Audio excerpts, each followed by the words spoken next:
featuring the Rolex Skydweller in black. Typically, you want to find the blue dial. That's the most rare dial.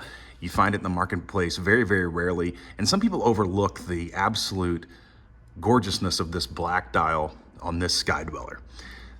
This Skydweller has a rotatable bezel, which is unique to only Rolex in order to take advantage of each different feature that this watch offers.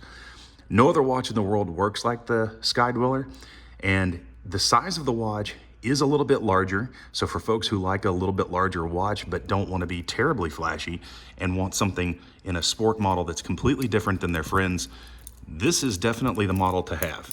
I'm featuring it on my wrist because I typically have a larger wrist in comparison to most folks, and the watch wears absolutely flat.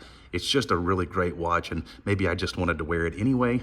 This is the Skydweller with the black dial. Swiss Watch Expo, find it at swisswatchexpo.com. It's really important. It's 26715. That's the stock number. If you have any questions about it, I suggest at the price level, buy the black dial. It's classic, it's clean, and it really fits with any sort of decor, any kind of suit, or any kind of casual wear that you would like to put on for the summer.